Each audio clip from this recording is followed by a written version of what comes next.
তো hello guys, আসসালামু আলাইকুম। আপনারা সবাই কেমন আছেন? আশা করি আপনারা সবাই ভালো আছেন। আপনাদের দোয়ায় আমিও অনেকটা ভালো আছি।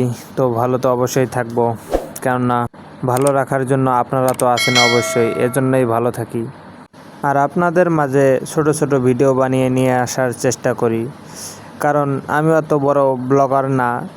আস্তে আস্তে শিখতে চাই, আপনাদের কাছ থেকে ভালোবাসা পেতে চাই। তো আপনারা যদি পাশে থাকেন তাহলেই সম্ভব হবে। তো আপনারা সাথে থাকবেন, পাশে থাকবেন, তাহলে আমরা শিখতে পারবো। তো আজকে আমি অফিসে ডিউটিতে গেছি। তো ডিউটিতে যাওয়ার পরে যা কাণ্ড হয়েছে আপনারা দেখতে পারবেন ইতিমধ্যে। তো ইতিমধ্যে দেখতেই পারতেছেন আপনারা, আমি আজকে সকালবেলা ডিউটিতে গেছি। তো ডিউটিতে যাওয়ার পর যা কাণ্ডটা হয়েছে, গাড়ির কাছে গেছি, গাড়ির কাছে যাওয়ার সময় দেখি কী অবস্থা হয়ে আছে, গাড়ির চাক্কা পাংচার হয়ে বসে আছে। তো সকালবেলা যদি যেয়ে দেখি গাড়ির চাক্কা পাংচার হয়ে থাকে, তাহলে মন মানসিকতা কি ঠিক থাকে? এখন এই চাক্কাকে খোলা লাগবে, চাক্কা খুলিয়ে নিয়ে যেয়ে আবার ঠিক করে নিয়ে আসা লাগবে। তো চাক্কা খোলার পর দেখলাম সেই বড় একটা বড় একটা স্ক্রু ঢুকেছে। তো আর বেশি কথা না বাড়িয়ে এখন চাক্কাটাকে খোলা লাগবে। চাক্কাটাকে খোলার জন্য অস্ত্র মস্ত্র সব বাইর করে লইছি, মানে যাই বলেন না কেন অস্ত্র বাইর করে লইছি। এখন অস্ত্র বাইর করে এখন চাক্কাটাকে খোলা লাগবে আমার নিজ হাতে।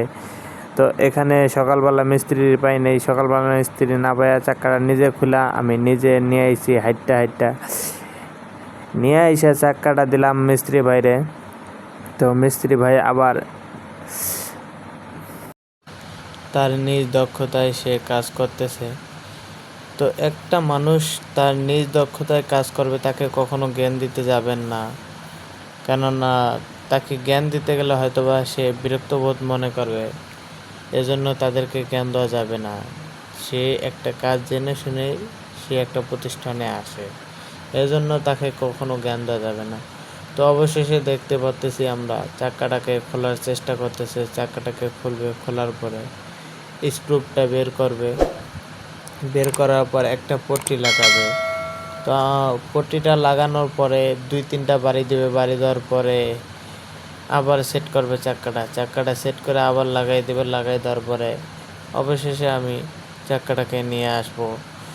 তো দেখুন, আপনারা একটু পরে দেখতে পারবেন যে চাক্কাটার ভিতরে কি একটা স্ক্রু ঢুকছিল। আপনারা না দেখলে বিশ্বাসের পারবেন না। এই দেখেন একটা স্ক্রু ঢুকছে। তো স্ক্রুটাকে বের করবে, বের করার পরে চাক্কাটাকে পট্টি লাগায় লিক ছাড়াই আমার হাতে দিয়ে দিবে, আমি নিয়ে আসবো। সবাই ভালো থাকবেন, আল্লাহ হাফেজ।